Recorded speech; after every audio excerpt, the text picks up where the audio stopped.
Hey, everybody, welcome to another episode of Purple Insider. Matthew Coller here with you. And we've got a lot to discuss here tonight, namely that there are Senior Bowl reports coming out that we must discuss.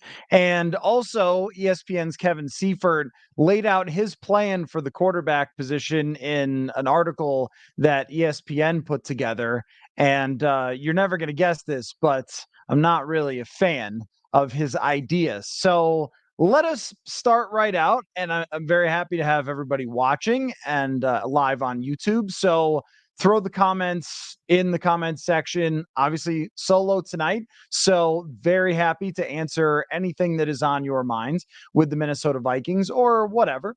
But I got to start by talking about reports that came from Mobile, Alabama today that Bo Nix and Michael Penix had a pretty tough practice. And I was reading some people, like there's a lot of people down there, and I was reading some analysts' rankings so far of how the quarterbacks have performed. And it sounds like Michael Penix has been the best so far, but has still had an issue with overthrowing wide receivers. And I saw some video clips out there today of some Bo Nix passes that were deep down the field and were not very accurate.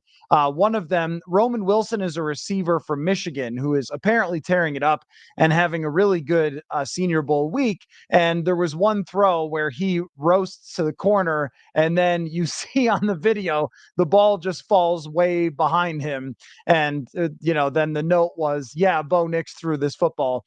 So that both of them, it sounds like, have not had a great time. And with Spencer Rattler, who came into the Senior Bowl as one of the more intriguing quarterbacks, and I was listening to PFF's podcast the other day, and they were talking about how Jim Nagy, who runs the Senior Bowl, had mentioned Spencer Rattler as a guy that the NFL might be way higher on than anybody expects, but is not having the start to his week that apparently was expected from somebody with a lot of physical gifts. So it sounds like everybody has had a pretty tough time in Mobile, Alabama so far among the quarterbacks. And of course, what I was thinking about is, well, what does this mean? First of all, I mean, they just kind of got started. It was day 2 of the practices. So the week is not over. There's still a game to be played and so forth. But I started typing in to the interwebs. Let me see what previous quarterbacks did in the Senior Bowl. Like, not just in the game, but in the Senior Bowl week leading up to practices. So I discovered that Justin Herbert and Jordan Love, obviously success stories in the NFL, had very good weeks at the Senior Bowl. Now, that did not really correlate to their draft status because Justin Herbert went high, but not quite as high as some people thought. And Jordan Love dropped almost out of the first round, which is where, of course, the Packers swept in and grabbed Jordan Love. But those guys had good practices. So I was like, oh, okay, well, maybe that is something we should be talking about. And then I typed in Jalen Hurts, and it says right here, let's see, NBC Chicago, Jordan Hurts underwhelms in Senior Bowl practices. And then another article that said Jalen Hurts continues to impress at Senior Bowl practices. So I don't know whether he actually had good Senior Bowl practices or not. And then as I was looking for Justin Herbert, I found a good one. 2020 Senior Bowl, Justin Herbert wins MVP, but Anthony Gordon steals the show. Do you guys remember Anthony Gordon? I remember Anthony Gordon. I think he was out of Washington State and had a really good Senior Bowl, and of course never made anything of the NFL. I think he went completely undrafted in the NFL. I also remember being very impressed by Kellen Mond at the Senior Bowl, and clearly Kellen Mond had no chance in the NFL. I guess my point is that it's great to have a little bit of information to react to from the Senior Bowl. And we've got our Senior Bowl correspondent down there, Terry, who's going to talk with me again after the Senior Bowl game and is going to do some writing for me as well over at purpleinsider.com. So we're on top of it, and it's worth watching. And if these guys are struggling in front of the entire NFL, including the Minnesota Vikings, that's not particularly great. It's not how you would like to see it. Does it correlate to what's going to happen in the draft? Does it correlate to what's going to happen in the player's career from their first 2 days of practices? I don't really think that that's the case. And it's not easy to be these quarterbacks when you're throwing deep balls to wide receivers that you've never played with before. So there has to be some leeway when it comes to that. And Bo Nix like dropped a snap. I don't know. Like I saw a video clip of him dropping a snap, and they're like, "Oh, tough day for Bo Nix." I don't know. I mean, I don't think he was dropping snaps all the time. I don't think that's like a huge issue or something. So I'm looking at it in the way that it means something, but how much is pretty hard to say. And Clifford, I think you're exactly where I'm at with this. And I'm very curious to watch the game. We're going to do a post game podcast. Like, we're all over this. So I'm not dismissing it. But Clifford says lots of time between now and the draft. Not a good start, but not the end. And we're only talking about the second practice of the week. They've got another practice tomorrow as well, and then the game to go. So it's going to be the whole week. And I think one of the bigger parts is for teams to get to work with these guys a little bit up close and personal. And it might not necessarily be everything as far as their deep throws and whether they connect with the wide receiver or not, but looking at how they throw the football technically, getting a chance to see how they operate in a practice environment. Do they understand where to go with the football in a practice environment? And they're looking at different things than just what were the results of the exact throws. But again, you would much rather see these quarterbacks end up having a good week. And I was texting with someone that said, is it possible that only 3 quarterbacks go in the first round? And that's kind of the mystery here, though. And that's why this is interesting information that Penix has kind of been overthrowing receivers and Bo Nix has been struggling to be accurate with the football at these Senior Bowl practices. Is in previous years, we've watched this game and thought, oh, well, Kenny Pickett is going to go high. And I think he was mocked as high as like number 6 overall. And Malik Willis is going to be a first round pick. And Sam Howell's got a chance to be a first rounder. Those guys were playing in the Senior Bowl one year. And then Kenny Pickett drops to the back end of the first, and Malik Willis goes in the third, and Sam Howell goes in the fifth. So we all were analyzing every single throw at the Senior Bowl. Well, the NFL people were going, you guys don't know what you're talking about. These are not all first round or top draft pick quarterbacks. And it makes me wonder about that. Like, it's very mysterious when it comes to Nix and Penix.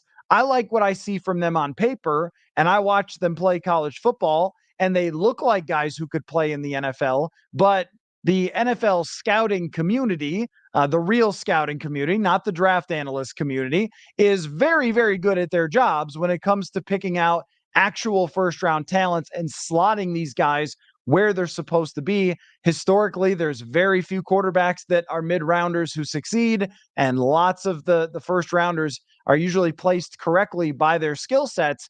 So they may not believe that these guys are first rounders. And the Vikings, I think part of being at the Senior Bowl and what they do at the Combine is the intel to try to understand where everybody else stands on these guys and whether they think that they're worth a first round draft pick. And if they're not, and if there are truly only 3 guys who belong in the first round of this year's draft, then that changes a lot. And the thing is that there's a lot of intel that's going to come out, especially around the Combine. And we're going to have fun with that. And we're going to talk about that and the rumors and the buzz and stuff and all that. But I haven't ever really found it to connect to what actually happens in the draft, what's being reported out there, because teams don't tell people what they're going to do. It's just a fact. I mean, unless you want to get fired, like that's if you want to get fired, then yeah, you tell whatever reporter or whatever draft analyst who you like and what you're going to do. But most of the time they don't. Think about this. The whole draft analyst community believed not only just that Will Levis was going high or that Malik Willis could go as high as number 2 overall, but also that San Francisco was going to pick Mac Jones. Nobody knew that they were going to pick Trey Lance, and it shocked everybody on draft night. Everybody thought that Justin Fields was going higher, and he ends up dropping. So there's a lot of things that the NFL knows and sees that we do not when it comes to scouting, and they just have a lot more resources, a lot more trained people who've spent their whole lives doing nothing but scouting quarterbacks, and yet they still get things wrong as well. But I think that the outside world is not good at fully understanding where these guys are going to go historically. So it's possible that we're getting excited about quarterbacks who the NFL is sort of like brushing off. Now, I tend to think that Dane Brugler saying Bo Nix had a chance to have a big week here and elevate himself has merit, because Dane Brugler is one of the most dialed in draft analysts that there is. So I tend to think that there is some merit there, but that's really, really hard to say. I mean, there was so much thought that Malik Willis was going to be a number one pick or a first round pick that when he did his workout at the combine and he got interviewed right after, had a I thought was a good workout at the combine. The interviewer asked him about solidifying himself as a first round pick with his workout, and he wasn't even close to a first round pick. So I don't know whether Bo Nix or Michael Penix is being thought of in the league as somebody that the Vikings could draft and try to make their franchise quarterback. I do keep coming back to the idea that they could be looking at either big game hunting or bridge quarterback or Cousins, and that decision may not be done yet. They may, like Ben Gessling was talking about on his radio interview that we discussed a few nights ago, they may only want to buy into somebody that they think can be their 10-year quarterback. And I think that's flawed logic, but I understand why they would want to do it, because a lot of times if you draft somebody, you are putting your entire reputation and your entire career on that quarterback, even if that's not fair. And I don't think it is. I think shots at quarterback should be considered always a good idea. But the reality with owners and with pressure and as much money is involved is if you say, yeah, we kind of like Bo Nix, pretty meh on him, but let's just take him anyway, and then he blows up. Well, the owner is not going to be very pleased about that, and you probably won't have your job anymore.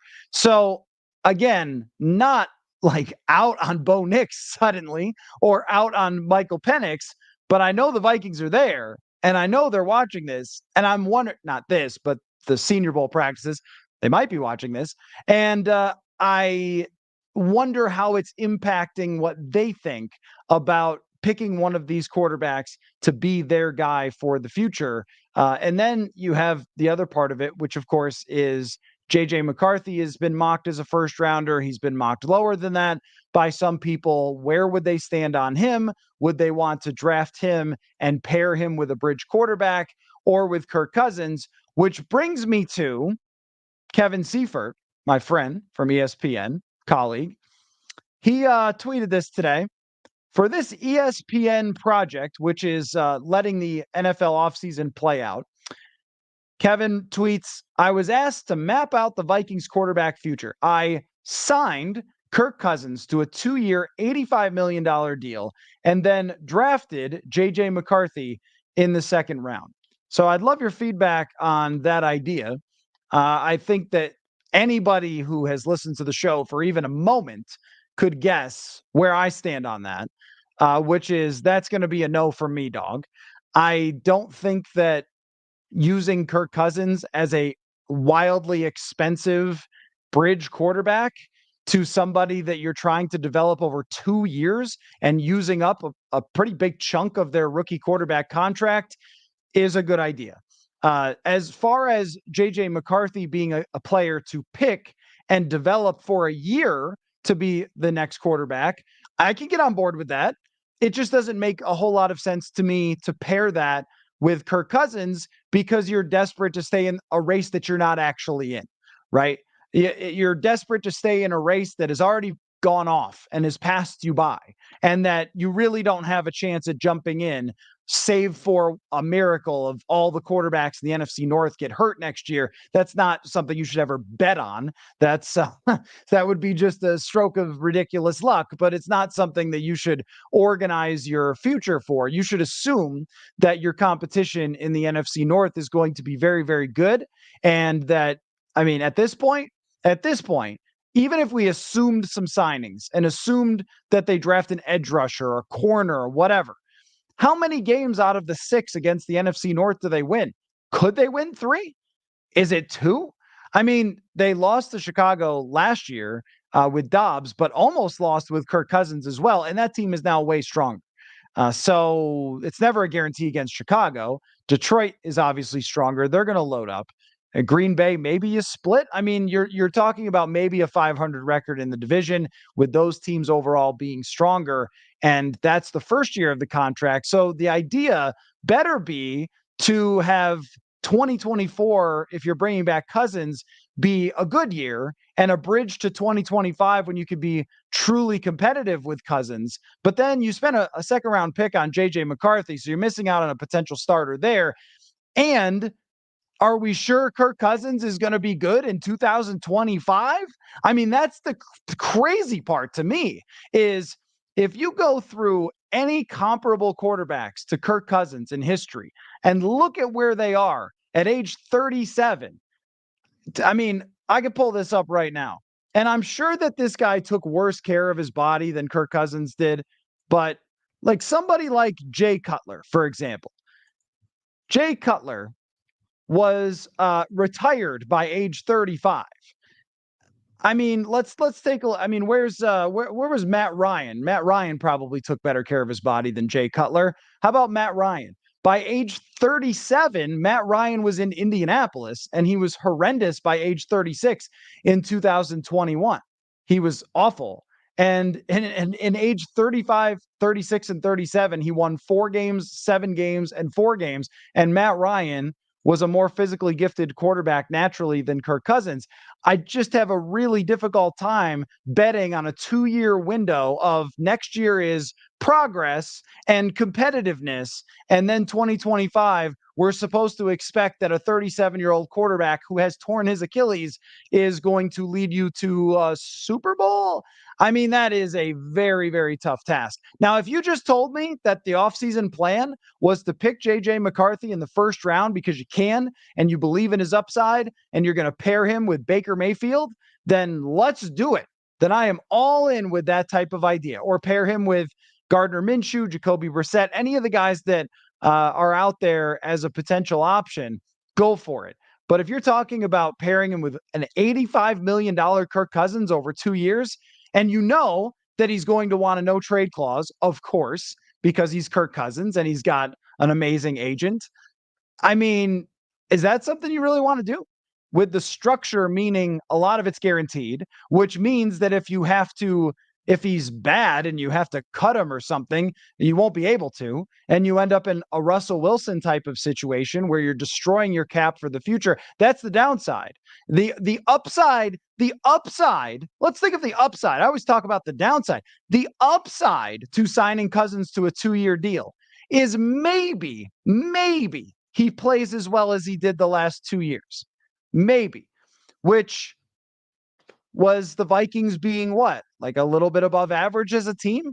Average as a team when he started? If we combine 2022 and 2023, what were they? I mean, they could be better if they develop some players and so forth on defense and have Brian Flores. They certainly could.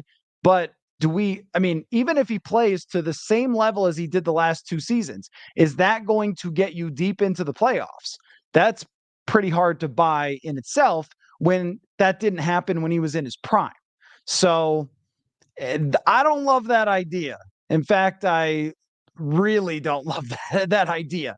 I really don't love that idea. I think that would feel desperate for them to just make sure that they weren't terrible and we can check back in 2025. I mean, that's how it would feel in the moment. If they do it, I'll work on a plan for how they could approach building around Cousins, because right now I don't have one. So if a guy looks bad at the Senior Bowl, then try to trade up. And if you don't believe in Penix or Nix, but you think McCarthy has upside, get him and pair him with Baker Mayfield or whoever that you think could keep you competitive, but allows you flexibility to get out of that whenever you want. That is the key. Not being locked into more dead money, not being locked into not spending or making the trades. Think about the team. How jealous have you been of the other teams who can trade for the disgruntled superstar? How about Chicago 2018 with Mitch Trubisky as their quarterback, where they could trade for Khalil Mack? Wouldn't you love to be that team? Or if you're Miami and you could trade for Tyreek Hill Wouldn't you love to be that team? Well, you won't be that team without, I mean, even if that's the thing, even like going wild with the salary cap, or trading away many picks and so forth for one player, one superstar, is that what's going to get you over the hump? Maybe they believe that, but Kwesi Adofo-Mensah was the one who said you don't go full Rams. And if the Rams hadn't won the Super Bowl, they did, and that's great for them, and they don't have to ever apologize for it. But if they didn't, uh, imagine where they would be. What are they, like 15 and 19 or something since 2021? They would be a disaster. They would be an all-time example for why you don't do this. If they had lost that game to Tom Brady in the divisional round where Todd Bowles sent a blitz and Stafford beat it, but they were this close to having it be a massive failure. So you better make it work, or the franchise is going to be in trouble for a long time. But somebody said something to me that did stick in my mind about this decision and why I could see Kevin Seifert being right. And this being exactly what they do, is that sometimes if you try to save money on the cap for the future, you're saving it for the next coach. But that's where the ownership comes in to not fire everybody if it goes poorly next season, to give them a window to develop their quarterback and be ready to be a good team. Think about the San Francisco 49ers. In 3 out of 4 seasons, they won 6 or fewer games.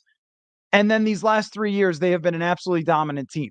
So in 2017, 18, and 2020, 6 or fewer wins for San Francisco. And a lot of that went into building the current team that they have now. If you could be patient, it can pay off in the long term. But would I be shocked if Kevin is right with his proposal? Absolutely would not be shocked at all. Let me get to your comments. Richard says, Matt, do you think if the Vikings don't draft a quarterback this year, they are in a dangerous spot as far as who knows what next year's crop will shape up to be? Oh, 100%. I mean, if you do not draft a quarterback this year and keep pushing this ball down the road and keep watching other quarterbacks succeed, but if you keep pushing this ball down the road, you are risking not being able to get one at all. And look, I don't even like the idea of trying to draft a quarterback for, well, even paired with Kirk Cousins this year. 2025, I would like it more. But if Cousins comes back and plays well enough to win 9 or 10 games, then you're not drafting very high. And we just go around in this circle of hell forever, and the Vikings never take a top draft pick quarterback. I mean, you have to break this cycle at some point, but this franchise has not seemed very interested in doing that for a very long time. I mean, it is that the stat keeps coming up about them not taking a top 10 quarterback, and it's really remarkable. It's like, do you think that correlates with why they've never had a true franchise quarterback? I'm going to say that it probably does. And if they bring back Cousins, they're not doing it again in 2025. And then you're just hoping for whatever quarterback is available, or then you're using all your draft capital to trade up. And then are you continuing to build that juggernaut for the future? Like, this game of whack-a-mole doesn't work with Cousins in the mix. Richard says, don't know if I could put up with another decade of picking up expensive veteran quarterbacks. Would prefer to have that feeling we had when Dante was drafted. I mean, yeah, that's the dream. The dream is not, of course, that his knee blows up and it ruins your future. But gosh, think of where they might have been had it not. 2005 was tough, and they went through a transition there. But they came out of it in 2009 with an incredibly strong roster. And you could argue that even in 2008, they had an incredibly strong roster. And who knows how it all plays out if Dante doesn't get hurt and if they draft Peterson and all that sort of stuff. But that would have been your franchise quarterback to have multiple shots at a Super Bowl with Dante Culpepper. And the only way to get a guy with that type of talent was to take a shot on him. And not everybody was happy that they took a shot on him. But he was a good athlete that was raw and needed to learn how to play in the NFL. That's where, people were talking about reading defenses and so forth. And it's like, I don't know. Dante came from UCF and a lot of quarterbacks come out where it's just raw tools and you have to put it together. So I think there's a lot of evidence to say that even if they've had a bad Senior Bowl practice or there's flaws in their game, that it is worth putting some of that aside to take that shot, because if it doesn't work out, then you try again. But if it doesn't work out, it does become very difficult for everybody in the organization if you fail on a quarterback. And I totally understand that. What about Bob says, I just want to feel good about the direction of the offseason. Kirk needs to move on. It's not you, Kirk. It's us. We aren't good enough for you. That's true. Yeah, that's true. I mean, the thing about Cousins always when he was here is that the one year that they truly had a team strong enough to compete for a Super Bowl, they didn't have the right offensive system for Cousins. They didn't have the right offensive line for Cousins. They did not have the right offensive coordinator for Cousins. And it ended up falling apart. And he, I think, also just did not gel with that locker room at all in year one, or with, of course, the head coach ever. And that all played into it, but you can't go back in time and get that version of him back. I mean, the 2019 version of Kirk Cousins is the most efficient and the best version statistically that he's ever been. And he was playing very well when he got hurt, no doubt. We don't know how the rest of the season would have played out, but that is the best version, which is now 5 years ago. And so we think about, like, that's a long time for the best version of Cousins to be behind us, at least by the metrics, right? I mean, that's not to say he wasn't playing well against San Francisco and Green Bay. But as far as the tools, the arm strength, the offensive system, the running game, and him physically as still a fairly young but in his prime quarterback, that's not who you have now. So there's a lot of different things to it. But yeah, I mean, are you in a position now to say to Kirk Cousins, come back here, we'll be in the Super Bowl this year, we've got a chance? No, but there are teams who are, or at least could say, hey, we're going to be at the top of our division, like Atlanta, that just hired, a similar offensive system in Zach Robinson to what they have with Kevin O'Connell. So I don't think for either side it makes a whole heck of a lot of sense, but you could see Cousins wanting to stay here, wanting to stay with Justin Jefferson, enjoying the familiarity with the coaching staff, TCO Performance Center, talking himself into an improved offensive line that actually pass blocked this year. Hey, look, if we just get a running game kind of thing, but I have a difficult time seeing it. Clifford says J.J. McCarthy is the one that seems to be consistently in the second round on mocks, with most teams saying he needs a red shirt. I could see the Vikings going back into the first to take him. And if they did that, if they took an edge rusher in the first round and traded back in, there would be a part of me that was like, ooh, I don't know. But I can't remember if the Ravens made a trade to get back in to get Lamar or just had the 32nd pick, but they might have made a trade back in to get Lamar. I know the Vikings did that with Teddy Bridgewater, right? I don't remember all draft day trades, but if they were to do the Teddy Bridgewater thing with J.J. McCarthy, even my own personal skepticism from watching him, I would still be about it. But I wouldn't be about it being paired with Kirk Cousins, where it feels like if you sign him to a 2-year deal, that means Kirk Cousins plays here for 2 years and J.J. McCarthy sits for 2 years, which I don't think is necessary. I think 1 year is fine, but I don't think it's necessary. Or you could end up with Cousins not playing well, and then everybody wants the backup quarterback to be playing. And you've also spent a second round pick, which could have been helping you win with Kirk Cousins. That's my big issue, is they have so many needs that if you're bringing back Kirk Cousins and you spend a draft pick on a quarterback, maybe for a 5 to 7 year plan, that makes sense. But we're just talking about how you save the cap space for the next coach. You very well might be saving that quarterback for the next coach. You think you're not, but if Cousins' play declines, ask Dan Quinn. Matt Ryan's play declined in his mid-30s. What happened? He got fired. Every quarterback whose play declines at that point, the coach will be fired. This happened with Eli Manning, and was it Ben McAdoo who benched him for Geno Smith? McAdoo was probably right considering how Eli Manning was playing at the time, but guess what? He got fired. Always happens. So that's something to consider as well. Horsefeather says, I hope Seifert is wrong. Enjoyed the conversation earlier with Searles. Thank you. With the thought of bringing in Baker Mayfield and drafting a rookie for him to mentor, Kirk appears to be just out for Kirk. Well, if you're Kirk, that's not something you're interested in. I wouldn't be. I don't blame any quarterback for being that way. There's a lot of things that are involved with Cousins where it's like, well, he's a businessman or he's out for himself, as you said, or he lives in his own world. But I would not be critical of that. Like, it is not his job to be a mentor or develop a young quarterback. If I'm a 36-year-old dude looking for my last shot to prove the narrative wrong, that I can't get deep in the playoffs, am I worried about training somebody else?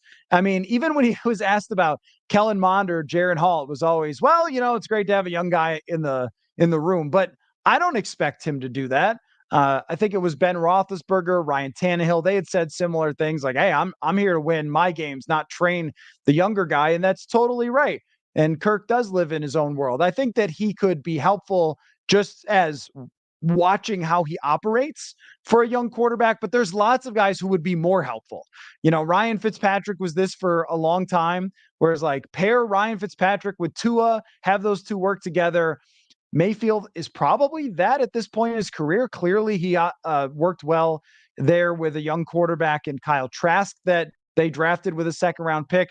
Also, that's the risk of second-round picks. If a guy's a second-round pick, I'm not super into that because the history on second-rounders is a little more spotty.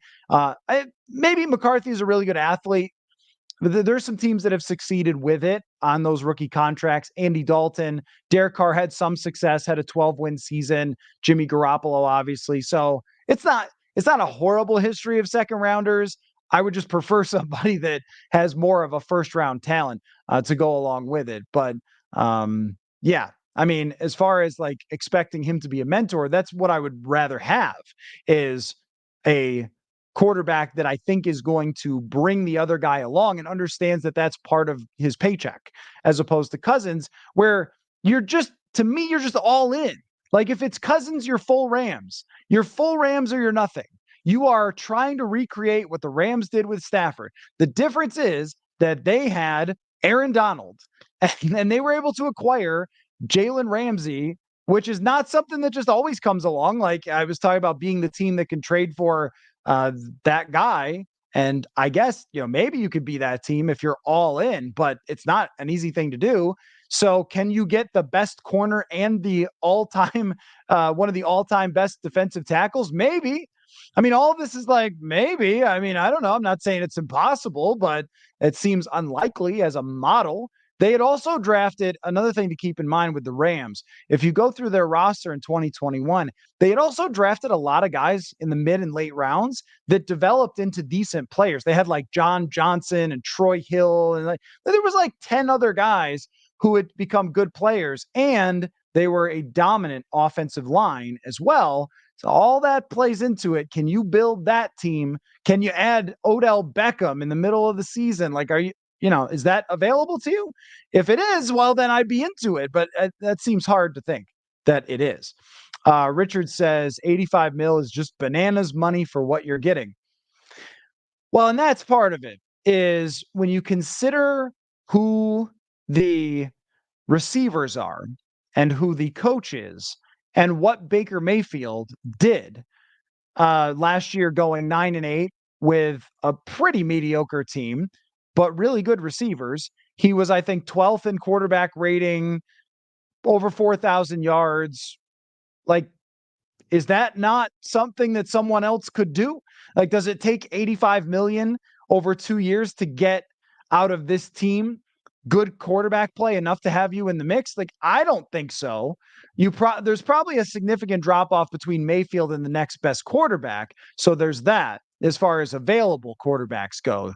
But I tend to think that if this is an economics type of decision, that there has to be this price gap between this player and Cousins, or this commitment gap between this player and Cousins would be significant enough to say no and move on and expect that Justin Jefferson and Jordan Addison, when TJ Hawkinson returns, are going to pick up the slack.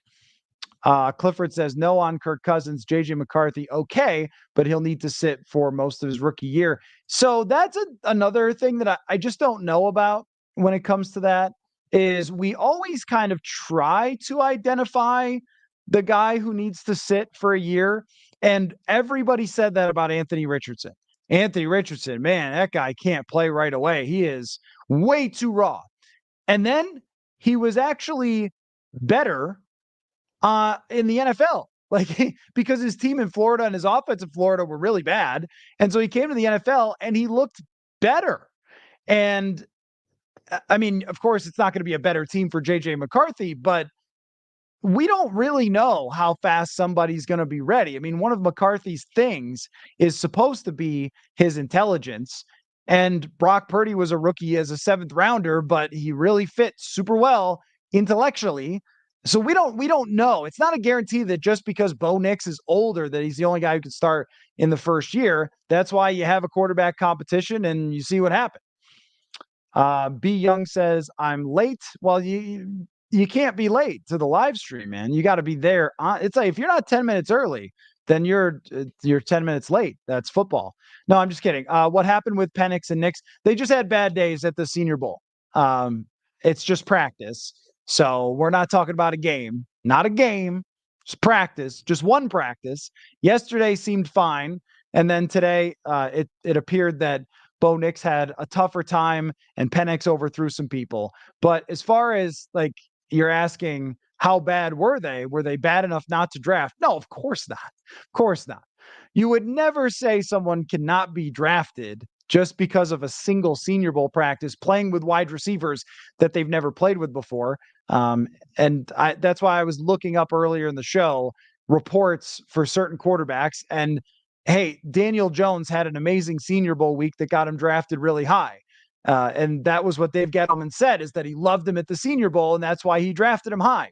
I'm not sure that it's super predictive. And Jalen Hurts had a bad Senior Bowl, which may have dropped his draft status. I don't know, but he turned out to be a good quarterback. So, you know. Wayne says, move on from Cousins, draft a rookie. There's a lot of risk in doing it, but that is the process. And I love talking about that. I love talking about risk. I really do, because I think that our perception of risk, just in general, in our day-to-day lives is probably not great. In our investments, in gambling, in lots of different things, is just not maybe that sharp. And that's why we try to use data. And I think about this one all the time, and I try to think of metaphors to display this.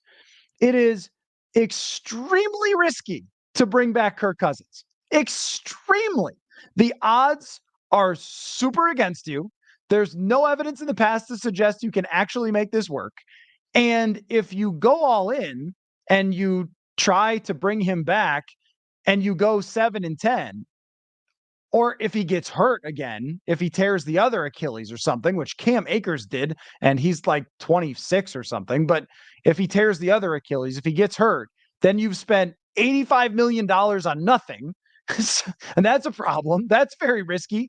That's a lot riskier than drafting a young quarterback and having him not work out. Like, let's think about the odds. I mean, considering what you can give a rookie quarterback, which is 2 great receivers, great tight end, good offensive line, great tackles, and so forth.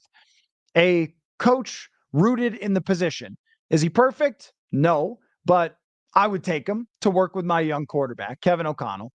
So you could pair him with your young quarterback and have them tied at the hip. So what's the odds that that works out? Maybe like 45%, 40, 50%? What's the odds that you get far enough in the playoffs with Kirk Cousins for nobody to be on the hot seat? I mean, the last group was on the hot seat the whole time.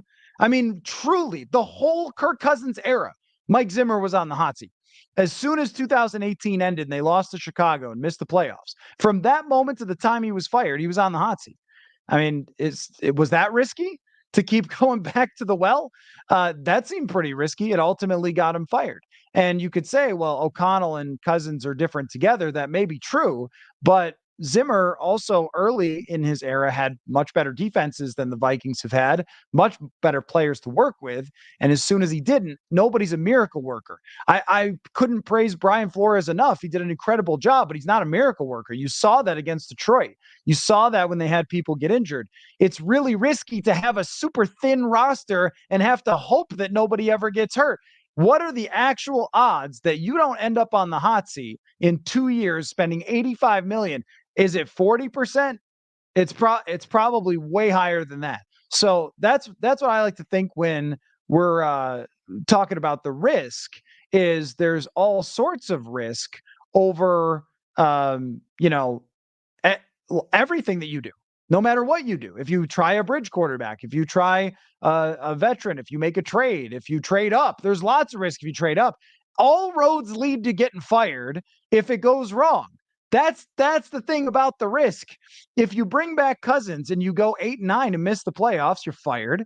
If you trade up for Jaden Daniels and he's a bust, you're not fired probably today, but you're definitely fired down the road. If you draft Bo Nix and it doesn't work out, you're fired. Which road leads to being safe in the NFL, a league where owners give their coaches a couple of years, the shortest contracts that the Wilfs could possibly give out? I mean, is that really something that, you know, is that really something that is safe?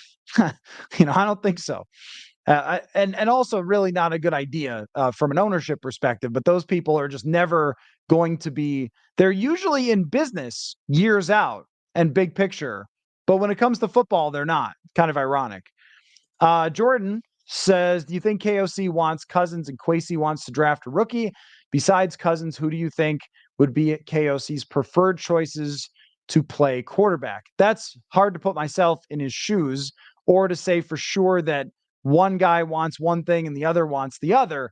But I would say this, all the comments from Kwesi adofo-mensah since he's got here, including ones that maybe weren't supposed to be published about the full Rams thing and then saying that great quarterbacks win the Super Bowl, not good quarterbacks. And the guy's right that Patrick Mahomes is back. I mean, everything he said, even when Cousins got hurt at the trade deadline and they were talking about, hey, we love Kirk Cousins, but there's a lot more to it. There's a price. And at his end of year press conference, it's my intention to bring back Kirk Cousins, which sounds like political language to me. That sounds like something that was written down and practiced. It's my intention to bring back Kirk Cousins. The more political it sounds, the more I think it was a lie. So everything is kind of added up with his comments to he wanted to take over this team, take a shot at it with Cousins, and then draft his quarterback and hope that it's Mahomes. That's what it's all sounded like with Kwesi adofo-mensah. With Kevin O'Connell, I think that he's afraid that the next quarterback won't be able to run his stuff. That Kevin O'Connell deeply believes in his passing concepts and his ability to get receivers open. And when he got a taste of guys who couldn't throw the football to those places, it was probably pretty tough for him to deal with behind the scenes at TCO Performance Center. I imagine it was pretty brutal when he's dealing with Nick Mullins and Jaron Hall and Josh Dobbs not being able to get the football there. Although credit to Nick Mullins, he certainly tried. He tried everything he had, throwing it down the field. But what you're asking is, could we have a difference of opinion on what they should do here? The answer is it's possible. I'm not reporting that to make that clear, but is it possible that they see it different ways? And then who has to make the call? Well, that's going to be the ownership. And who are they going to side with? And who is the one who has the more pull if they disagree? That is a really interesting, want to be a fly on the wall thing. If those two fundamentally see something completely different, who is it that the Wilfs would ultimately sign with? 44 Rhino Man says, not a take that I assume you mean I love, but if Russell Wilson gets cut, he gets $39 million guaranteed. Would he be a good bridge quarterback if he can move the ego aside? I don't really see him as a bridge quarterback type. If they did it, it would be fun. But I would also be hypocritical, I think, in supporting it. because it's all the same arguments that are against Kirk. Maybe he wouldn't be expensive, yet he's going to want a big contract, right? It's like if we believe Kirk, it's what the dollars represent. Then Russell Wilson's not taking a $6 million contract. He's going to want a real quarterback contract that makes him feel like a franchise guy because ego is important.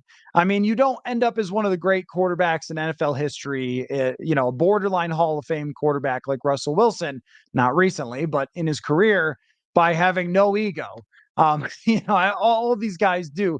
They're the greatest in the world at what they do. And you're not going to have his resume and be like, yeah, sure, just pay me whatever. Like, that's just not how it works. But it would be like a theme of their history to sign Wilson. Because I enjoy Vikings history, I'd be like, this is like Warren Moon. Or, like this is like some, random quarterback showing up here and having, whatever, maybe having success. Warren Moon ish didn't really, but it would be same kind of thing. Like, oh, an old quarterback at the end of his career showing up here. That's what the Vikings do. Jeff George. But is it the best way to compete long-term for a championship? I don't think so. Probably not. Off the quarterback topic, Angel asks, at this point, would you consider Brian Asamoah a bust? Probably. Yeah, probably. I mean, a third round pick is harder to say bust because what's your expectation? Do we expect third round picks to be stars? Probably not. We probably would have thought that he would be a starter last year, and then he got beat out by a guy who was great.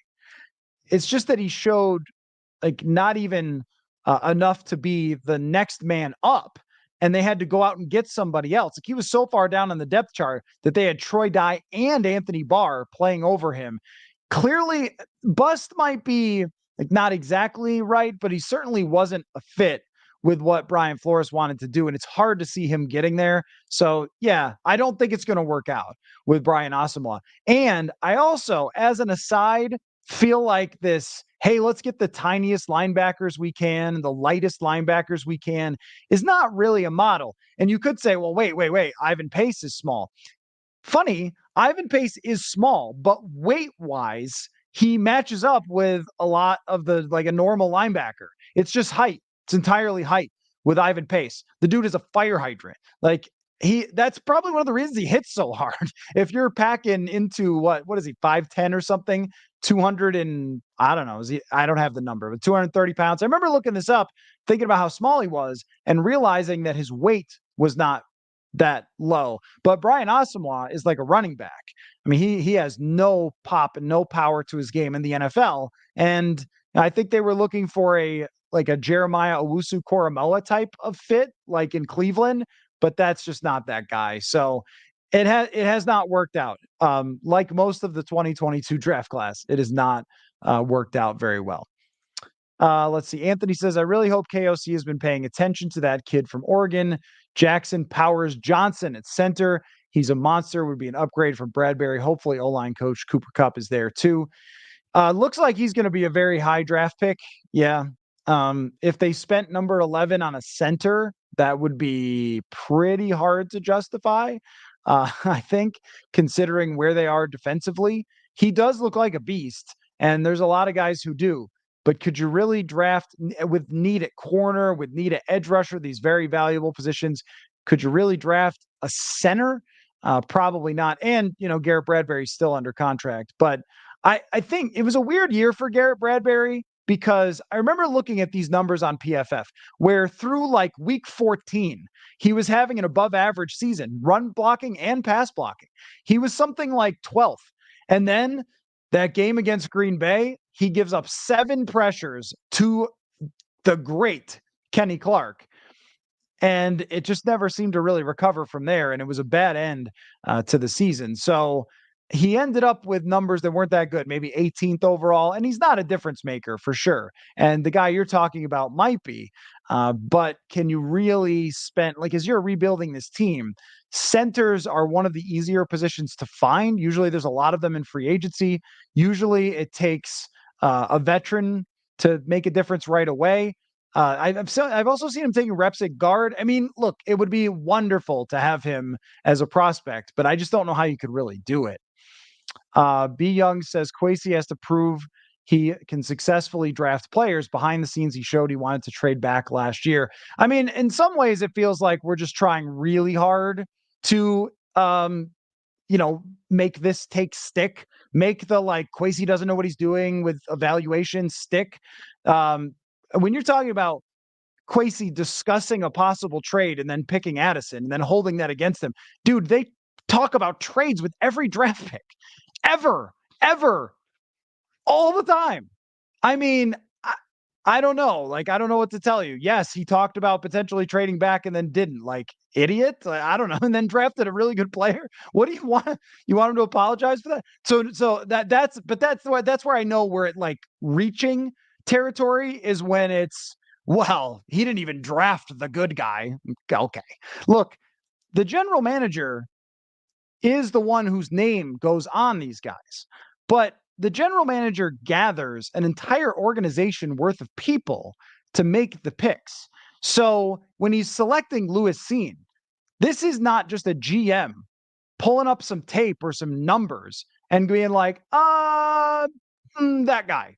No, he's taking the opinions of his scouting staff, of his coaching staff, which would include Kevin O'Connell. But on the defensive side with Lewis Cine would have included Ed Donatel. So Ed Donatel and the system that he ran probably looked at Lewis Cine as a perfect fit. If you look at the data from Lewis Cine and how he was used in Georgia, he was not a box safety. He was not Harrison Smith. He was actually a deep safety. And what they loved about him was that he could fill in the run gaps and blow up screens from a deep safety position. And that's what Ed Donatel wanted to do, play two high safeties, and then needed guys who could come downhill quickly and slam into running backs in the gaps. Lo and behold, they pick a giant dude who runs a 4-3 with hopes that he could play over the top, be a playmaker, close quickly on deep passes and things like that. For the Ed Donatel system, he makes a lot of sense as a draft pick. For the Brian Flores system, he makes no sense as a draft pick. It was never going to work. The guy doesn't process quickly enough to be a box safety. That's what he needs. Even Cam Bynum, super highly intelligent dude, plays up in the box. So yes, did Kwesi Adofo-Mensah pick him? Certainly. Do we think he did that out of thin air and complete randomness just because he felt like it? No, he picked Lewis Cine because he thought that was the guy who was going to be a great fit for the system that they had planned to use and then pivoted completely away from, and then found other guys who were actually good at it, like Cam Bynum and Josh Metellus. I mean, there's a lot of desperation to call Kwesi Adofo-Mensah a bad evaluator or whatever else, as if he's the only person who's doing it and making these decisions. That's not what the general manager does. But if you're not like on a live stream hammering him for the 2022 draft, what are we doing? Oh, actually, you were hammering him for the Addison pick. That's just weird. That's just a weird one to me. The best pick he made doesn't matter. Oh, okay. Let's see. From Derek, we need something to get excited about more because the fans and crowd will tune out quickly. Well, one thing that I noticed last year, to your point, Derek, is that I don't think that. Let me think about this before I say it definitively. I've covered now how many teams from 2016 until last year? Is that 7 versions of this team? Maybe.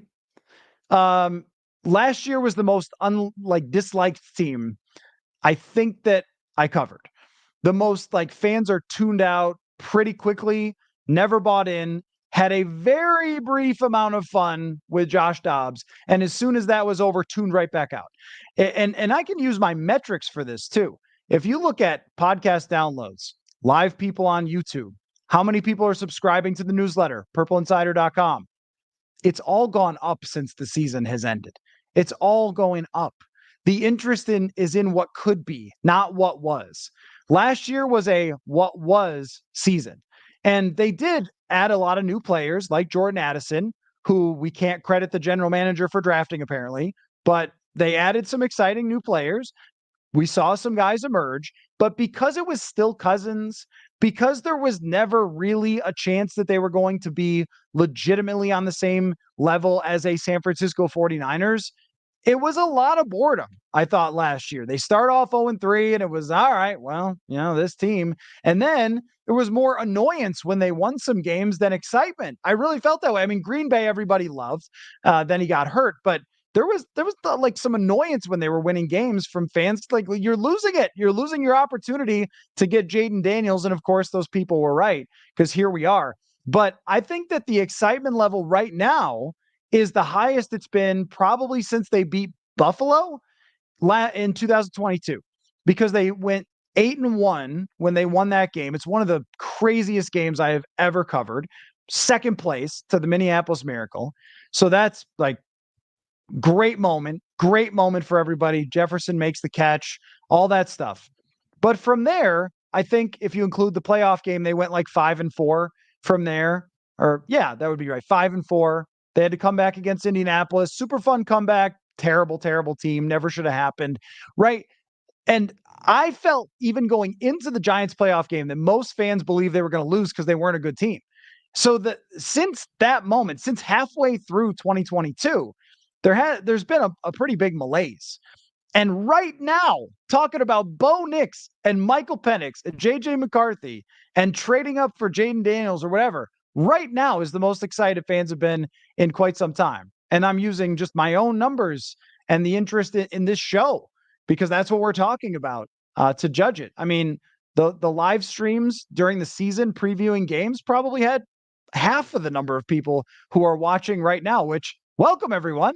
Great to see you. Very, very happy at the turnout. I love it.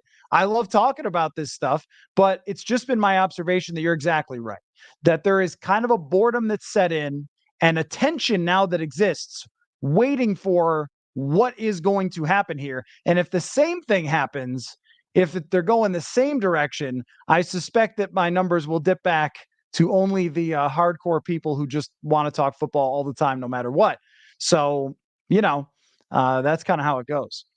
Ty D says, what is the most you're willing to give up to move up? I saw speculation that the Vikings would have to give up 3 firsts with 3 seconds in order to move up. What it all depends on, in my opinion, would be how those 3 teams at the top feel about those 3 quarterbacks. I think we know that Caleb Williams or Drake May is going number 1 overall. And number 2 is a pretty solid guarantee that the other guy goes there. It would be really shocking if anything else happened. But Jaden Daniels, and I don't know if you guys follow Derek Klassen on Twitter. He comes on the show sometimes, QB Class. He's a really good quarterback analyst. And he was talking about some of the shortcomings of Jaden Daniels' game that could potentially scare people away. It doesn't scare me away for a guy who was incredible running and passing, but just that, maybe it's not as refined as some of the other quarterbacks. Maybe it's a little more raw with his skill. So would the New England Patriots decide, we're going to sign Kirk Cousins, we're going to sign Baker Mayfield, we're going to make a trade for a quarterback, as opposed to picking someone? And then if you get to 4, if you get to 5, then I don't think you have to give up what you're talking about. You probably have to give up 11 and then the next 2 years first, but you can probably manage that. That I would be willing to do. Don't love, but would be willing to do. If you're talking 3 firsts and 3 seconds, I don't know how you build a roster that way. And that would be really, really tough. What about Bob says, if you're a starting quarterback, if your starting quarterback wants to be a mentor, then you don't have a starting quarterback. Peyton Manning notoriously took every rep in practice. Oh, of course. Yeah. Right. I mean, Patrick Mahomes isn't mentoring whoever their backup is. Yeah, that's right. I wouldn't ask anybody to do that. I would say it's like this. If a guy does that, if he bonds with the recently drafted quarterback, great. But he doesn't have to. It's not a criticism. I mean, Alex Smith was the first guy who Patrick Mahomes thanked after he won his Super Bowl. I think. I remember this, right? I think he was like the first name that he said, like, oh, I want to thank Alex Smith for helping me along the way, and then said, like, Andy Reid, because that's who Alex Smith is. that he was willing to do that. So credit to Alex Smith for being a great guy and helping Patrick Mahomes along, but you don't need to do that. It's just not your job. Matthew says if they get Penix or Nix, is a bridge quarterback really necessary, or would you expect them to play day one? What I would want is a backup who I could play if they weren't ready, because I am not sure that their age and even experience necessarily means you step right in and you're good to go. Like, hey, this guy played a lot of college football, so he's going to be great right away. You're still going to need development. There's still going to have to be development time. What I do like about both guys, if they are indeed first round prospects, is that both of them do have a ton of experience. And I think that that says something, that having all those starts underneath your belt can help you more quickly get into it. And Bo Nix said today, when he was asked about her yesterday's press conference, that he played 5 years of college and every year he had a different offensive coordinator. So he's had to learn a lot of different offenses along the way. That's nothing in comparison to the NFL, of course, but I mean, Penix has played for 2 different colleges. Like, these guys have kind of been through something in that regard. So would you need a Baker Mayfield? Probably not. But would I want still like a Gardner Minshew or a Jacoby Brissett? Absolutely. Or Andy Dalton? Absolutely would want somebody else with experience with that guy. Clifford says if they try to get to the top 3 to get a quarterback, if they can find a trade partner, he'll be starting game 1. Oh yeah, of course. Of course. Yep. He would 100% be starting day 1. Yep. And then by 2025, which I think was the other part of your comment, they would have a crazy amount of cap space. If they don't have Kirk Cousins going into 2025 with a rookie quarterback that they feel good about, they can do anything they want cap-wise. Anything they want. They can overpay any free agent. They can make a trade for anybody because it's all kind of lined up for that year for them. And I think that's what the competitive rebuild was supposed to be. Whether we actually get there or not, I don't know. Mark says the kid out of Florida State could be a sleeper pick, was fantastic before he got hurt. Jordan Travis. Yeah, I like Jordan Travis. I don't know where he would have gone if he didn't get hurt, but I like him. I like him as a 5th round pick or something, or 4th round pick to take a shot on, because he's probably better than where he'll be drafted because of the injury. That's the rare situation where I would actually agree with that. Normally, I think if somebody's drafted in the 4th or 5th round, like, it's probably not worth it. You know, there's going to be outliers. There's going to be Brock Purdy or Dak Prescott, but it's usually not worth it. Jason asked thoughts on bringing Cam Akers back. I like Cam Akers. I thought he ran violently and he was a heads up player, and I thought he had a lot of heart. But we're talking 2 Achilles injuries. That's pretty tough to bring a guy back. 1 Achilles enough for a running back is pretty hard to come back from. Now he's going to have 2. Yeah, that would be pretty difficult. I mean, I guess you could bring him back to see where he's at in the mix, because no one else is going to sign him if you like him, and see what happens. If somebody was able to come back from that, that would be really amazing. But that's going to be a hard one. Rhino Man says another GM and coach can't put their jobs on the line again with Kirk unless the owners can't let go of the idea of always wanting to be a wild card team. Yeah, I mean, if they put their careers on a 36 to 37-year-old quarterback for a 2-year deal, I mean, your chances of having it work are extremely low. And you're kind of asking to lose your job. I mean, unless you're completely bucking history, all of the history of this team of the last 6 years, and Cousins over his entire career. And if you're going to do that, what I would need to know is how. I mean, Kirk Cousins has had the best receivers his whole career. Even if you go back to Washington, he's got Deshaun Jackson, Pierre Garçon, he's got Jordan Reed, Vernon Davis, Trent Williams, Brandon Sheriff. Like, he's got great players in Washington. And look at the coaching staff. This is all the guys who are like head coaches and offensive coordinators now. And then he comes to Minnesota, and I'll give you this, some bad guard play. Stephon Diggs, Adam Thielen, Kyle Rudolph, Pro Bowl tight end. Just forget about how great Kyle Rudolph was as an outlet for all the other quarterbacks who actually threw him the ball. And Delvin Cook is his running back. I mean, that's a pretty good supporting cast. And then Diggs gets traded, and you have the best receiver in the whole world show up. And that guy has 0 playoff wins. And then you're going to put your career on that guy? On that? I mean, I don't know. I mean, it's hard. It's very hard to justify. And so what you need, though, is you need the ownership to say it's okay. It's okay to move on, and you're going to get time because the organization functions well under this group. You can talk about this draft pick didn't work out for them. Okay, that's true. Draft picks sometimes don't work out. And look, you can't have 5 of those. All right. So when I talk about 2022, if you have 5 of those, then you stink at drafting. All right. If you have 1 of those, then it's no different than Rick Spielman 2016 versus 2015. But the way that the organization functions, the inside of the building, the whole operation, the relationship with the GM and the head coach, the coaching staff is very good. The whole thing, right? The culture, the players, are the players happy? Are leaders developing? The NFLPA, the players voted Flores and Matt Daniels 2 of the highest approval rated coaches in the league. They did how much you approve of your coach, and those guys were up in the top 5. All that can sustain through a year, but it does come along with you might have to drop back a little bit. That does come along with that. Tyler says, quick answer. What's your gut say? Is Kirk here or somewhere else? I will just keep coming back to, and I know you guys have probably heard this enough times by now, but I just keep coming back to, from Kirk's perspective, why does this work?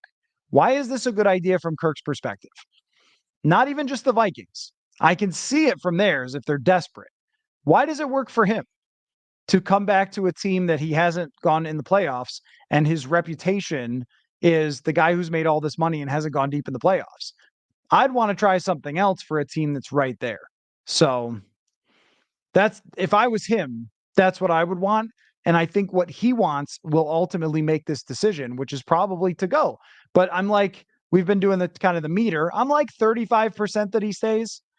I suppose it could change the Vikings' view on it if they really don't like Bo Nix and Michael Penix. But from his perspective, if Atlanta is interested, if Pittsburgh's interested, even the Raiders, but probably Atlanta and Pittsburgh being the best arguments, aren't those teams a lot better than the Vikings are right now? They have good receivers, good weapons. I just have a tough time seeing him looking at this situation. And if all the money is equal, saying, oh yeah, I'll come back there and play Eberflus's defense that now has Montez Sweat, and I'll play against the Packers with Jordan Love. I'm going to watch him throw rockets all over the place. And I'm going to go play against the Lions, who are going to score 30 points and are going to improve their defense. And Aiden Hutchinson's over there. I don't know. So I'm leaning toward him not coming back still, but would I be surprised if he did? No, I wouldn't. George says Kirk's Achilles recovery is my main deal breaker. I'm a Kirk fan, but 85, 90 million with this injury is a no-go. Yeah. I mean, and there's a lot of people who have just brought this up over the last couple of weeks, is that they like Kirk and they are fans of his or have his jersey or whatever, but look at the current situation and say, it's just not right. It's just not right for him. Wayne says Justin Fields, anyone. The Bears have never been an offensive machine. We have a quarterback-minded coach, might be worth it. Yeah, so the thing about Justin Fields is, one, the Bears aren't going to give you their quarterback. Historically, they usually get traded to the other conference because the last thing in the entire world that you want if you're the Bears is to give the Vikings a good quarterback. So that's the issue there. I don't know that Fields works with Kevin O'Connell well, because his quickness at getting rid of the football would be my main issue. I think what Kevin O'Connell wants is somebody to pull the trigger when they see the flash that they're supposed to make a read and let go of the ball, throw with anticipation, That's not really who Justin Fields is. I think with Justin Fields, he needs somebody who's ready to lean in to a really stupendous running quarterback with limitations as a passer. Who's ready to do that? There will be a team for sure. Like, is it Atlanta? But I don't know that like a pocket quarterback who needs to be on time with everything in order to make it work is quite Justin Fields. And I also historically it just hasn't been great to trade for somebody else's top pick that didn't work out. I mean, like Sam Darnold is a good example of that recently. Second round pick, Josh Rosen, second round pick. They gave a big pick, and nothing happened after that. Let's see what we got here. Jared says the things KOC could do with McCarthy's mobility and accuracy would be pretty fun. Kid appears to be very accurate, reported to be intelligent, sees the field well, all the things that KOC loves in a quarterback. Very well could be true. He has physical traits for sure. He has a very strong arm and he has mobility that at least could make you a play. And when I was watching Brock Purdy make a play, and escape and thinking about how valuable that is. Well, we saw McCarthy do that even in the national championship game. He does have legitimate mobility.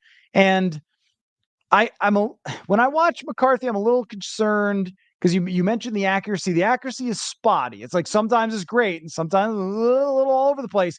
But can you improve that over the next year, the next 2 years? He might be the right quarterback for them. I mean, when I was watching him this year, I couldn't help but wonder, why aren't they throwing the football with this guy? Why is it that he's throwing 300 passes in a season where they're winning a national championship? And yeah, that's Harbaugh's tendency. But I mean, if you have a star quarterback, you're usually leaning into the star quarterback. At the same time, I'm taking that roll of the dice. I'm definitely taking that roll of the dice versus what you have right now. So Wrigley says McCarthy doesn't have a strong enough arm. I don't think it's strength exactly as far as like how hard he throws the football. I think it's consistency and precision where sometimes it looks really nice. Sometimes he really lets it loose and throws a great big time throw, super accurate pass. And sometimes it's just all over the place. He's kind of spraying it all over the place. Inaccuracy, timing's not quite right. And you'd have to work with them in order to make that work. I don't know if you can or not, because every one of these guys is going to need development. So Jared asks, have you heard about any restructuring in the front office for the Vikings in terms of head of college scouting and such? Last year they did. I've never really paid a whole lot of attention to it when it comes to who's in the front office, because how do I know if they're good at their job or not? I mean, unless someone tells me our head of scouting stinks. But normally it's like, I don't know. But yes, they did make changes last year, and Kwesi brought in some of his own people. I don't know about head of college scouting. It's really something I haven't paid super close attention to. I really have not, like, when they make these changes, because how do I work with that? Like, can I tell you that it's good or bad? How would I know? But yeah, they did do some of that. And maybe, look, that was a theory about 2022. And maybe you have, people who work better with Kwesi adofo-mensah. But I think it really came down to they drafted players for Ed Donatell's system. And Andrew Booth Jr. showed some promise and then got hurt. Caleb Evans showed some promise and got hurt. Brian Asamoah actually showed some promise. And then none of these guys fit with Brian Flores. Sometimes that happens. Like in a different world, if Ed Donatell was great, maybe some of these guys are playing. But that's not what happened. Instead, other guys who were better fits emerged. Mekhi Blackmon turned out to be a great fit. Josh Metellus, Cam Bynum. So, that's sometimes how it goes when you change a coordinator like that. This is overly ruthless. How do people say the name Nick Mullins and not spit after it leaves their lips? That guy is horrendous. Nick Mullins is a great example of why they should believe in themselves, because Nick Mullins had them right there in a couple games, and he's not all that talented. And he's the lower end of backup quarterbacks in the entire league with no sample size of success, and was still able to move the football, create explosive plays, throw downfield to open wide receivers. I mean, if he can do it, like, I don't know, then probably other people can do it too. Son of a Beavers says, what are the odds that we stay with our first round pick and use our second round pick to trade back in to get more picks? Trade back. Yeah, I mean, trading back seems like something Kwesi Adofo-Mensah believes in, as he should. Now, that's not to justify the trade back in 2022. They traded back too far, never like that. But I think trading back is something they're into. And look, if Michael Penix and Bo Nix struggle when it comes to the Senior Bowl and it drops their value a little, I don't think the NFL actually works that way, by the way. I don't think that scouts go there to the Senior Bowl and are like, a tough practice. I'm out on this guy. Like, that would be crazy if they did that. They're looking at so much more than that. Heaps of data and tape and film. And Bo Nix has got 5 years of starting. So does Penix. So they'd make these decisions based on a lot. However, if the evaluation overall is that players like this are more of late first round draft picks, and that's where they're going to be valued, then the Vikings could get some intel. The teams are good at doing this, getting intel of understanding where guys are expected to be slotted, and they could end up trading down and still getting their quarterback. And this was an idea that Eric Eager brought up. I would be very much for that. Very, very much for that. If we were talking about Bo Nix being available at, say, 18 or something, and somebody wants to trade up to take an edge rusher, you drop back, take your guy. It's risky for sure. It's very risky because if somebody else takes him, then you're out of luck. But it's a good strategy for a team that doesn't have a whole heck of a lot of draft capital. And, the last time they traded down, other than with Kwesi, but they traded down when they got Christian Darrisaw, and that ended up working out. Enigma 1 says, other channels all stated most of the quarterbacks look pretty much as you would expect, but Bo Nix was clearly the one struggling. Yeah, that's what I read. Now, what I was reading was that Penix was the best, but did not wow. So he had some good throws, but his deep shots were overthrown, stuff like that. But Bo Nix had a tough day. Now, the analysis that I read of it through the first 2 days of practice, and gosh, I forget who's recap. There's a lot of people recapping the day, but had the guy from Tulane as I think his name is Michael Pratt. He was the second best and had Nix as the third best quarterback. So even if it was a struggle, it wasn't like so horrific that he should just go home and never try to play football again. But no question that Bo Nix did not have a good day, according to all the reports at the Senior Bowl. The only thing was, how much does that really matter that it was just one practice? He's going to have another one. He's going to have the game to play, and then it'll be a complete look at the entire week. And as I've gone through the past Senior Bowl quarterback performances for the reports in practice and in the game, it's been very hit or miss, very much hit or miss for whether that was predictive of where they were taken or what they became. Because Daniel Jones crushed the week, and Jalen Hurts didn't have a great week. Kellen Mond was terrific in the game, maybe didn't have the greatest practices, and ended up being a guy who had no chance to play in the league. So it's something that I think is interesting to see maybe how he bounces back from a bad practice and gets on the same page with receivers. And that's why we're going to have our correspondent, Terry, do the show if you guys are around. I think Saturday is the Senior Bowl, so we're going to talk later on Saturday. That'll be up on YouTube and so forth. So I would go live, but Terry is in an Airbnb and the internet's a little spotty there. So you'll have to look for it just to be posted on YouTube in the podcast feed. Cameron says, are you a Bills fan at heart? So it's always fun, by the way, when I realize that there's new people watching who are just discovering Purple Insider. Welcome. I should do a video maybe that explains where Purple Insider came from and the whole background story and everything. But I grew up in Buffalo, as you probably must have figured out by asking the question, and then moved here. But when I was in Buffalo, they were really bad. Like my whole life, they were really bad. So I was extremely young when they went to the Super Bowls, and we're talking like 5, 6 years old when they went to the Super Bowls. And so I remember Jim Kelly, Thurman Thomas, and so forth. And I got to know Thurman Thomas when I was in Buffalo. Great, great guy. But it's not really like the time where I was really becoming an NFL enjoyer. That was more age 13 through, present. And at age 13, that would have put me born in 86, 1997, 98. Doug Flutie had some Flutie flakes. That was great. That was a fun time. The couple of Doug Flutie years, they ended in heartbreak, as you might expect. But after that, they were really bad. They missed the playoffs every single year. And I'll tell you a funny story because I played Madden all the time, watched every NFL game from start to finish on Sunday, not just the Bills, literally every single game.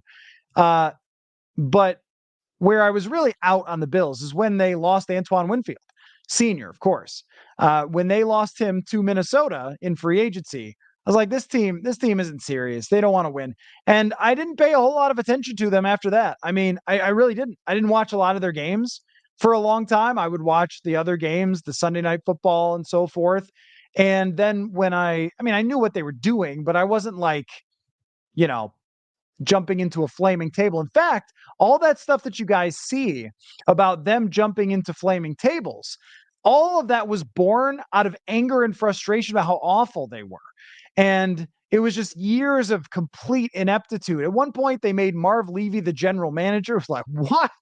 Marv Levy doesn't know anything about being a general manager. And he was like 80 years old. Shout out to Marv Levy, one of the greatest human beings you'll ever meet. But and I got to talk with him on the phone a couple times when I was in radio. Super guy, all time great, like an NFL legend.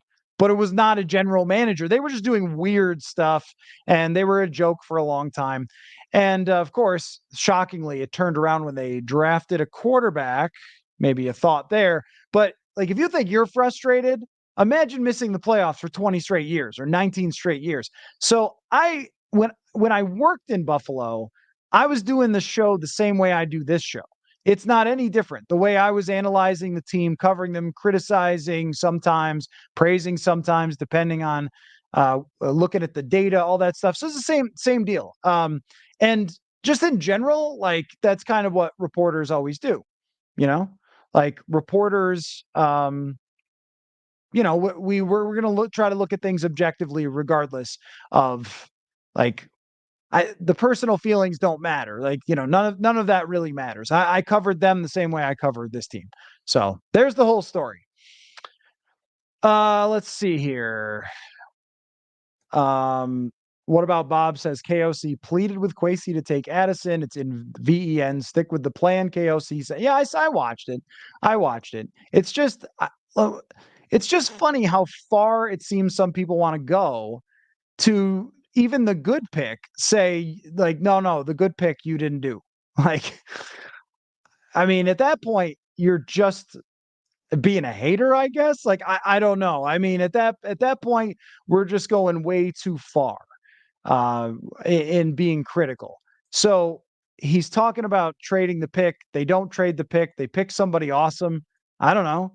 Screw him. Like, what am I supposed to say? I mean, that they're always going to consider trading down. Every single draft pick that they have, when VEN puts out the thing, you're going to see Kwesi on the phone talking to somebody about potentially trading down every time. And so they didn't, and it worked out well.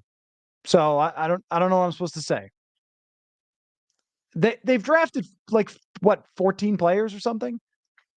This is a tiny sample size of 2 drafts. One of them was trying to rebuild the defense for a completely different defensive coordinator. And the dude, like, let's not forget the dude like broke his leg in the first year. Probably not the reason why he's bad, but just worth throwing out there. I couldn't stand what they did in the 2022 draft. I just think that it's not anywhere near a big enough sample size to start throwing around things like the general manager doesn't know what he's doing, can't evaluate players, whatever else. Just take a look at any other team's draft. That's all it takes. Take a look at the Packers 2021 draft and then their 2022 draft. Take a look. One of them is horrible and the other one's fantastic. They've had the same guy. I don't know. These things happen. They drafted like Eric Stokes as their top pick. Terrible, terrible decision. He's horrendous. Their whole draft in 2021 is garbage. Their whole draft in 2022, they got like 5 starters. I don't know. Now, you need one of those, though. If you're going to turn this thing around for the Vikings, you definitely need one of those.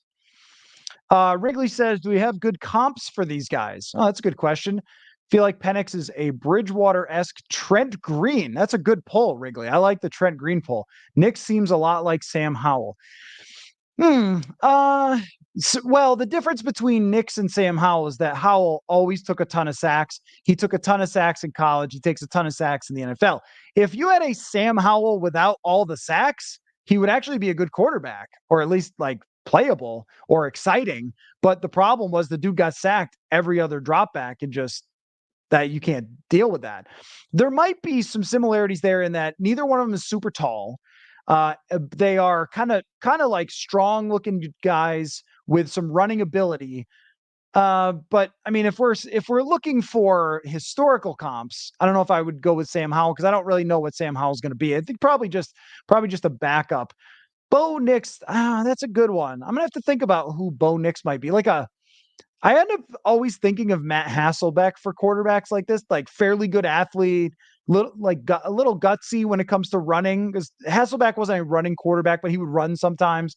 And I think the same thing goes for Nix. He's not a running quarterback, but runs sometimes. And the accuracy isn't perfect, but he can get the ball where it needs to go. Doesn't take terrible sacks. Maybe something like that.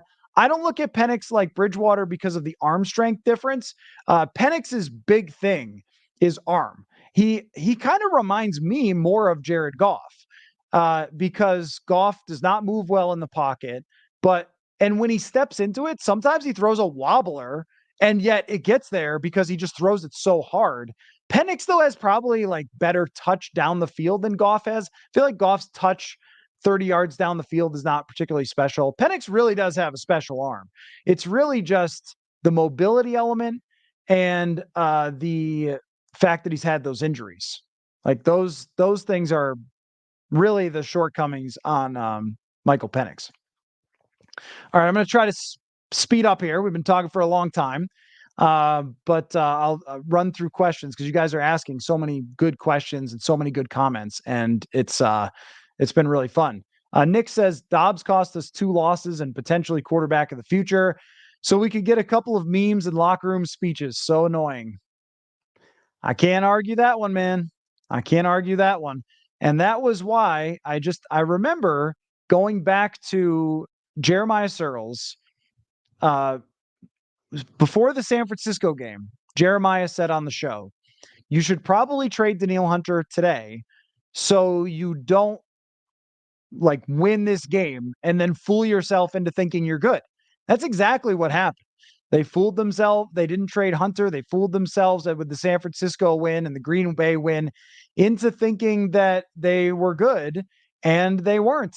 And you're right. I mean, I think anybody in the world would give back those 2 Josh Dobbs wins, as fun as they were. They would give them back in a second to have the top 5 or top 6 draft pick. 100%. And even trading for Josh Dobbs, they had to get somebody because it was like Sean Mannion was the backup for Jaron Hall, I think. They needed to get somebody. And look, if you're the coach, this is where it's difficult because I at the time sat here and said, like, I don't know, I guess Josh Dobbs won't play them out of the great draft pick. And I was wrong. He kind of did. But, my thought was, well, look, the coach is going to want a quarterback who can at least give them a shot to win. And if you're the coach and you're 4-4 and you're coming off of a huge win in Green Bay, it's very difficult to just be like, all right, boys, pack it in. I mean, you're the coach. This goes on your record. You don't want to lose. That's where it goes up to the very top to say, sorry, we're not going to give you any help. But Josh Dobbs wasn't really giving them any help. And overall, in the big picture, it didn't. So it would have been better if they had played Mullins and lost every single game, though. I do agree with that. I do agree with that if they had lost every single game, we would be in a different position at this moment. Skol City Blue says Bleacher Report projected price for Vikings to trade up for the first overall pick. Well, I mean, no one's giving up the first overall pick, so it has to be the third. 2024 first and second. Yeah, so you're talking about like 3 firsts and seconds, basically. That'd be very, very hard to do if that's what you were going to do. And no one's giving you that. Chicago's not giving you that. Who's drafting second? Washington, they're not giving up the chance to get the other guy. Whoever goes 1, the other guy's going 2. This is a Ryan Leaf, Peyton Manning. They're guaranteed to go 1 and 2. It's really about the third pick. And if you can convince the Patriots, or if you can even get number 4 or number 5, if those teams are not drafting quarterbacks, then you've got a shot at it. Anthony says if they were able to give Flores the key pieces he needs through free agency in the draft, there's no doubt in my mind he could give us a top 5 defense next season. So the thing about that, there is no doubt in my mind that Brian Flores will take whatever pieces he has and make the most of them. That's what I saw this year. The issue is, you talk about free agency. Well, let's take a look at free agency from last year. What did they do? They went out and they got Byron Murphy Jr. and they got Marcus Davenport. And they spent a decent amount of money on those guys. It wasn't crazy money. They didn't land a top free agent, but they spent a decent amount of money. Byron Murphy Jr., for my analysis, was a pretty good player for them. I think you saw when he was gone how much he was doing, but he wasn't, Darrelle Revis. He was just like an average corner for them. And Marcus Davenport was a disaster. And they ended up having to play DJ Wanham the whole time. And when he got hurt, talk about disaster. Epic disaster. So the issue with free agency is that, remember we talked about risk earlier for those who have hung around for the whole show. It's getting free agents is risky too, because if you get a couple of guys and you think, all right, well, we filled some key pieces here, then someone gets hurt. And then Dean Lowry goes down. Not that he was playing well, but now Jonathan Bullard's playing 700 snaps. See, there was, I go back to this a lot because I think it was really smart. Greg Rosenthal from NFL.com, he was talking about this, and he estimated that if you want to be a Super Bowl team, you probably need like 40 guys who could play. And I was like, man, 40? That's like 2 whole rosters. And then I started to think, well, let's go through it. The last time the Minnesota Vikings were in the NFC Championship, how many good players? I'm not going to name them all, but go through their roster and add up. Doesn't have to be great, just has to be at least good. And you probably come up with like 35. There's a lot of really good players on that team, whether it's really good at their role or truly excellent. A couple of free agents and hopes and dreams of scheming up blitzes. We also have to consider this, that the NFL will be paying attention to everything Brian Flores did, and they will be looking for solutions. And when they played good offenses, every good offense succeeded against them last year because they didn't have the horses. Every good quarterback had a good day. Can I think, is there a team that had a good offense last year and played the Vikings and did not do well? I mean, the Lions, both games were great offensively. The Packers, Cincinnati, Philly, Chargers, Chiefs. I think every good offense had success. You need a lot of players. You really need a lot more players than they have. And just signing a few in free agency could make you the 14th best defense, but is that going to be enough? Logan says, with the reported price for Kirk leaked, doesn't seem likely on purpose. Kirk leaks that info, so landing spots will know what they're asking for. Vikings leak it to try to bring the price down. I actually don't think anyone leaked the price. At least there's a problem that we have with social media, which is aggregators who, I don't know why they do this. I don't know what they get out of it. Do they get paid for it? I really don't know. But people who look for any type of information that could get them retweeted, shared, whatever on the internet will sometimes spin that information to be more controversial or shareable than it actually is. And to me, a lot of it is dishonest and misleading. And I feel bad for anybody who follows these people. And my understanding of the Kirk leak is that it wasn't. It was a speculation in an article, and it was not a report. So it's just like an estimate. The same way with Kevin Seifert estimating 2 years, 85 million. I mean, we can just use our brains and come up with the ballpark, right? I don't believe this team since Kwesi Adofo-Mensah and Kevin O'Connell got here has not been leaking stuff.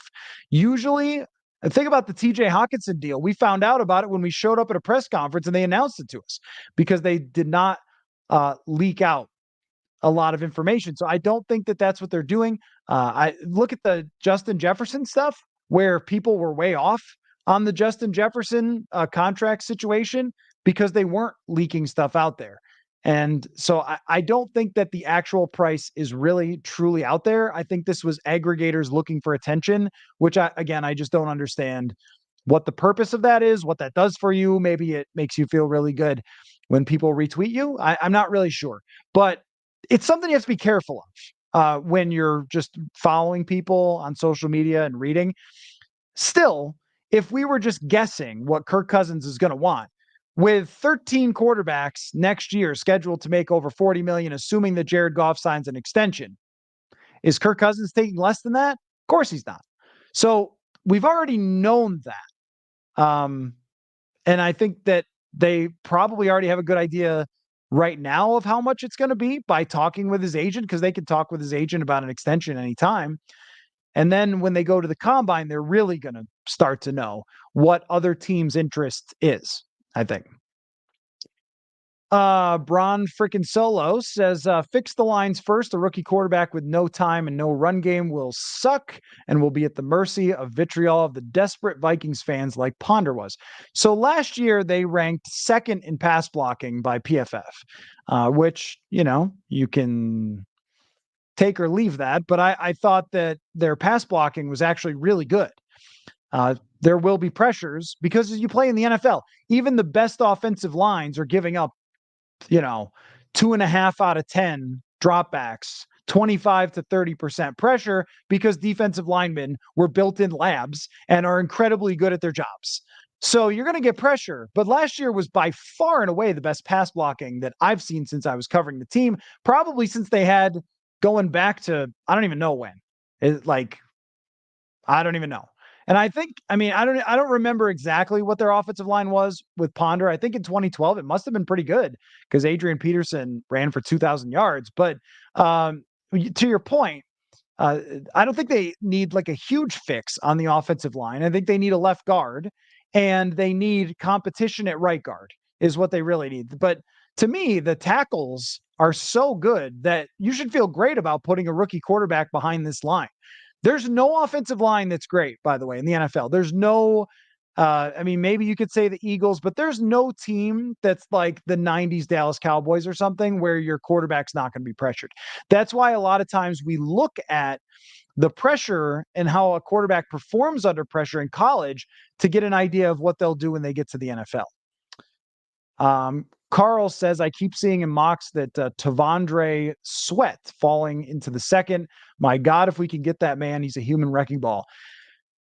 I mean, look, whatever they do, defensive line, and yes, Sweat, I saw a play in the Final Four, whatever they call it, semifinal. He's a beast. He's a beast. They need a beast. They can't. And KFT, you're absolutely right. They don't have one good defensive lineman. You are 100% right. That's why if they did, we might be talking a little bit differently about this, about Cousins and bringing him back and all that. We might be.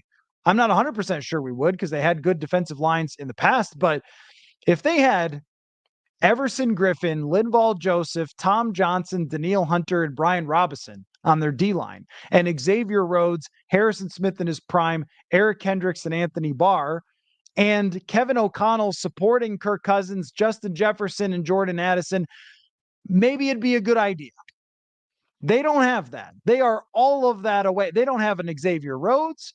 And you're right, Bron freaking Solo. You're right. The run blocking was terrible. You're absolutely right. Yeah. You're right. It was not good. And Dalton Reisner was what we thought he was. He was not a good run blocker. And there was always somebody making a mistake, it seemed. Then again, at the same time, Ty Chandler averaged 4.5 yards a carry. So it's a chicken and egg issue. But I agree that they were not good at run blocking. Their pass blocking Yeah, I see. I agree that the backup quarterbacks were pressured somewhat in those last couple games, but Jaren Hall just held on to the ball forever. I think they were a good pass blocking offensive line. They're certainly passable, if not very good, in comparison to other teams. You watch every other game, like there's pressure. There's always pressure. But do they need to improve it? Of course, they don't have a left guard right now.